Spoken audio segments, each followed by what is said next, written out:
The cell cycle has two kind of major phases to it.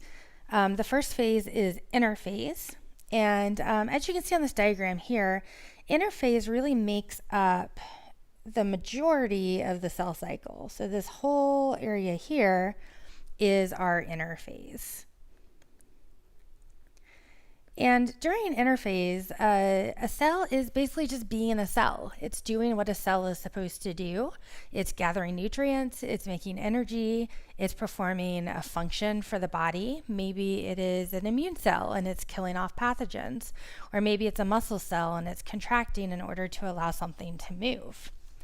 During interphase, DNA is also replicated when it needs to be. And this is important because in order for a cell to divide, it first has to make a copy of its DNA, because you have a complete set of DNA in every single cell in your body. So in order to take one cell and split it into two cells, you have to take one set of DNA, make a copy, so that then each new cell gets a complete copy of that DNA. So you can see that DNA replication happens during this DNA synthesis phase here. The second part of the cell cycle is this mitotic phase. And the mitotic phase actually makes up a relatively small period of time in the cell cycle. So during mitosis, what happens is that the DNA that was replicated during interphase gets separated and divided into those two new cells that are being made. In addition to the DNA getting separated, all the stuff in the cytoplasm also gets separated. So that means that these two new cells that are being made, so basically we've got one cell getting divided into two cells, and in those two new cells, whatever DNA is in one cell, each new cell has to get a set of DNA. They also have to get things like mitochondria and ribosomes and the endoplasmic reticulum and cytoplasm. And so all of that stuff has to be copied and then divided into the two new cells. Now, those two major phases that we talked about are further broken down into kind of smaller phases. So remember that interphase is basically this whole area of the cell cycle here. But we can see that there are actually three kind of subphases that go along with interphase. So the first one is actually the G1 phase, followed by the S phase, and followed by the G2 phase. So you'll notice that I skipped over this G0 phase here. And I did that on purpose because you'll notice that in the diagram here, the G0 phase is not on there. And so the G0 phase is actually kind of like an offshoot of the cell cycle. And we'll talk about what that is and why it matters on a future slide. Now, the mitotic phase, which includes mitosis and cytokinesis, also includes the subphases of mitosis. So mitosis we can kind of abbreviate this as PPMAT, and that stands, or that this mnemonic helps you remember the order of the events that happen during mitosis. And so the first part of mitosis is prophase. The second part is prometaphase. The third part is metaphase. The fourth part is anaphase. And the fifth part is telophase. And then the second main part of the mitotic phase is known as cytokinesis. Now, the key difference between mitosis and cytokinesis is that during mitosis, you have the nucleus dividing, and you have the chromosomes, which, remember, the chromosomes are housing the DNA. So the nucleus and the chromosomes divide. And then during cytokinesis, everything else divides. So during cytokinesis, the cell membrane pinches in,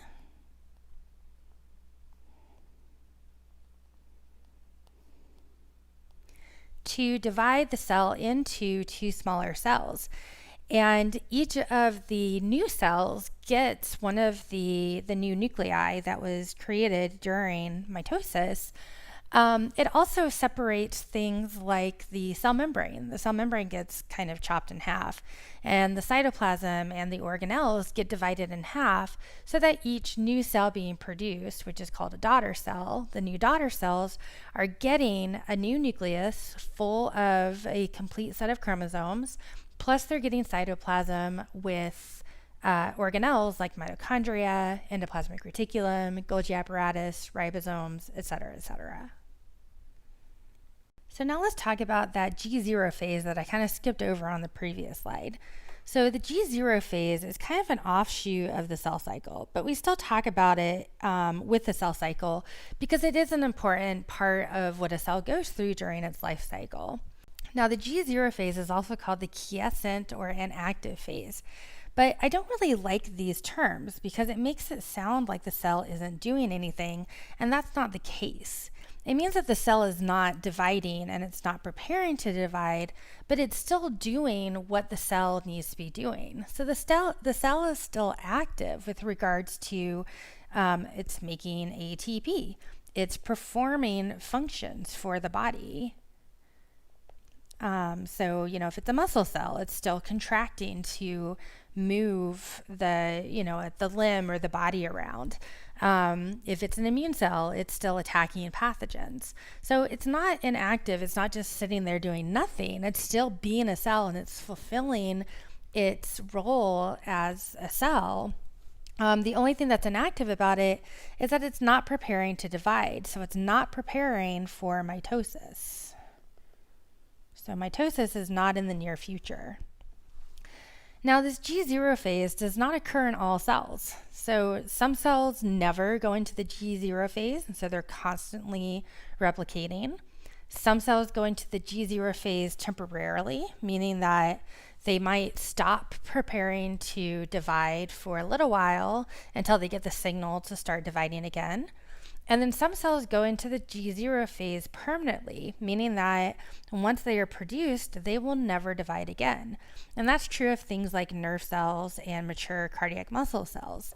And this is one reason why things like nerve damage and damage to the heart muscle can be so serious, because once these cells mature, once they're produced and they mature, they don't go through mitosis again, so they can't heal and regenerate. So something like a heart attack will have long-lasting effects because some of the heart function will be lost due to those cells dying. So now let's take a look at the subphases of interphase during which a cell is preparing to go through mitosis. So for cells that are preparing to divide again in order to make new cells. So the first stage that we're going to talk about is the G1 phase. And you can see that here in interphase. All right, so this is the first phase. And the G for the G1 phase technically stands for gap, but I like to think of it as standing for growth because this is a time of growth for the cell. So the next phase that's going to be happening is the S phase, which is DNA synthesis. So think about the cell is growing and preparing to make DNA. So you can imagine what it needs to do in order to prepare to replicate DNA. So during this first gap phase, the cell has to get nucleotides because in order to make DNA, you have to remember you take the original double strand of DNA, you pull it apart, and then you add new nucleotides to the existing strands in order to make the new strands of DNA. So you have to have new nucleotides in order to make new DNA. It's accumulating and making proteins, for example, enzymes. Remember that there are a lot of enzymes involved in DNA replication, and there are proteins involved in organizing the DNA into chromatin. It also accumulates energy reserves, so it might accumulate different nutrients so that it can then make ATP, because DNA replication requires a lot of energy to occur. So it's going to gather things like nutrients and oxygen to make ATP so that the DNA can be replicated in the next phase. The second phase of interphase is the S phase, which stands for DNA synthesis. So remember, the first phase was that G1 phase. Second phase is the S phase, and that S stands for synthesis. Remember that synthesis means to make something. And so this is also the same thing as saying DNA replication. So this is just the event in which you had a double strand of DNA that divides, and then each original strand gets a new strand of DNA added to it. So we learned about DNA replication in a previous lesson. So if you don't remember what happens during that, you should probably go back and review what happens during DNA replication. So as I mentioned on the previous slide, the S phase is where DNA gets replicated. And remember that in eukaryotes, and eukaryotes are cells that have a nucleus, which includes humans. And so in eukaryotes, the DNA is packaged in these structures called chromosomes. And more specifically, these chromosomes are linear, which means that they look like a bar or just a line. And you can actually see that on this picture down here. This is called a karyotype, which is just a picture of chromosomes that have been removed from a cell so that we can study them and look at them. And so you can see that these chromosomes are these bar-shaped chromosomes here. So recall that these chromosomes are just made up of this kind of double helix of DNA. And remember that in humans, we have about 3 billion base pairs in our genome. So we have a lot of information in our DNA, and this is a very, very long molecule. So it needs to be organized to keep it from getting tangled so that the cell can actually access the genetic information that it needs when it needs it. So this DNA gets wrapped around these proteins called histones. And so this protein here would be a histone with that double helix of DNA kind of wrapped around it. Now, each histone with some DNA wrapped around it is called a nucleosome. And these nucleosomes get stuck together in this chain, forming this substance called chromatin. Now, chromatin and chromosomes are essentially the same thing. The only real difference is how tightly coiled they are. So chromatin is kind of like a loose string of these nucleosomes stuck together, whereas a chromosome is further condensed, meaning that the chromatin is kind of coiled or wrapped around itself to make it a even more organized structure. So what we're seeing on this karyotype over here, these are chromosomes. And prior to being chromosomes, they were just chromatin, which is just a looser molecule where it would just be kind of more like stretched out and stringy. Now, humans have 46 total chromosomes. So we have 46 of these bar-shaped chromosomes, but it's better to think of them as being in the form of 23 pairs of chromosomes. And you can see on the karyotype down here that we have these pairs of chromosomes. And so rather than saying we have 46 chromosomes, we say that we have 23 pairs. And the reason why that's important is because we essentially get 2 copies of genetic information. We get 1 copy of genetic information from our mom and 1 copy of genetic information from our dad.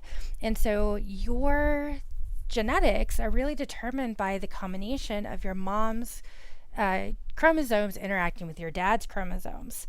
And so basically, if we answer this question, where did these pairs come from? They really come from sexual reproduction. So approximately 9 months before you were born, your parents had sex, and that's how they made you. And so what happened is that your mom had an egg, and that egg had 23 of these bar-shaped chromosomes in them. Your dad had a sperm that also had 23 of these chromosomes. Well, the sperm fertilizes the egg, which ultimately forms something called a zygote. And the zygote has these 23 pairs of chromosomes in them, or that's where we get the 46, because 23 times 2 is 46. So if we come back to our karyotype picture here, one chromosome in each pair came from mom, and one chromosome in each pair came from dad.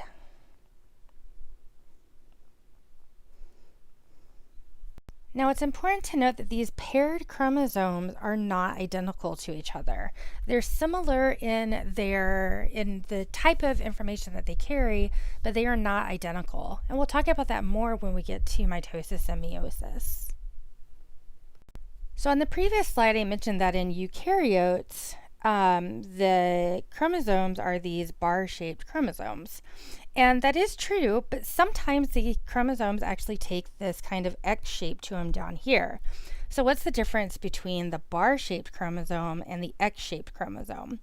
And the key difference there is what happens during the S phase of interphase of the cell cycle. So the bar-shaped chromosome, you can think of this as like a package of information. And when the DNA gets copied, when it gets replicated, what happens is that the two copies get kind of like stapled together or stuck together. And so when we end up with this X shape, what we end up with are two copies of the same information that are just stuck together. And this is going to be temporary because eventually these two copies are going to be separated, and each new cell that's formed during cell division is going to get a copy of the original information. Now, once these chromosomes are X-shaped, each one of the arms is called a sister chromatid. So in this picture here, we've got a sister chromatid on the right and a sister chromatid on the left. And these two copies are identical. So these sister chromatids are identical to each other. And this is important because each new cell that's going to be created during mitosis is going to get an identical copy of the original information that was in the original cell that decided to divide. And after these sister chromatids are produced, they're actually connected to each other. So I mentioned that it's like making another copy of the information and then stapling it to the original copy. So they're stuck together for a while until they're no longer stuck together, which we'll talk about when they get torn apart a little bit later on. And this region where they are connected is called the centromere. And there are actually some kind of special binding regions called the kinetochores. We'll talk about that more when we get to mitosis. Now, if we look at this picture over here, so this is a karyotype, which is just a picture of the chromosomes that have been taken out of a cell of an organism that we're studying. And you can see that these two karyotypes are similar but different. And the main difference that you should be seeing is that we still have those paired chromosomes. And remember, we get those paired chromosomes because of sex, right? So paired chromosomes happens because your parents have sex and you have a sperm that fertilizes an egg, and you end up with two copies of every single chromosome in your body. Now, the main difference actually has to do with whether these chromosomes are linear or X-shaped. And so you can see that on the left-hand side here, we're looking at before the S phase. So this is before the DNA has been replicated. And so each one of these chromosomes is just made up of a single bar shape to it. All right, and they're not attached. They are paired up, but they're not attached to each other by that centromere region. Now, after the S phase, so remember that during the S phase, you've got your DNA replication occurring. And so the bar-shaped chromosome, a copy has been made and it's been connected to it. So these chromosomes have more of an X-like shape to them. And you can see that really well down here if you look at chromosome number 20. You can see that really characteristic X shape versus number 20 over here, which is just showing you two lines. All right, so this can get confusing, so let's do a quick recap. So remember that before DNA replication, so before the S phase, each chromosome is only made up of one chromatid. So we've got, you get one chromosome from your dad and one from your mom. And so in a human cell, you would see 46 chromosomes, and each chromosome would just be called a single chromatid. After DNA replication, so after the S phase, these linear chromosomes start to look like an X. And that's because each chromosome is now made up of two sister chromatids. So this is still considered one chromosome, but it's made up of two sister chromatids. Now, these sister chromatids are identical, and that's because one arm is literally an exact copy of the other arm. So each one of these chromatids are identical. Now, we still have our paired chromosomes. So here we're just looking at one pair of chromosomes. Whereas remember that in humans, you would actually have 23 pairs for a total of 46 chromosomes. On the right-hand side, we still have those paired chromosomes. We just now have two copies of each of those chromosomes. So we're still talking about interphase, which remember interphase makes up this entire part of the cell cycle. We already talked about the G1 phase, which is our cell growth or our first gap or growth phase. We just got done talking about the S phase, which is our DNA synthesis or DNA replication phase. And then the third phase is another growth phase. So we call this the G2 phase, and it's actually the third phase of interphase. And during the G2 phase, the cell is just preparing for mitosis, all right? So it's replenishing energies, all right? So it's going to gather up things like nutrients and oxygen so that it can make ATP. And it needs ATP because mitosis is an active process. It takes a lot of energy in order for it to occur.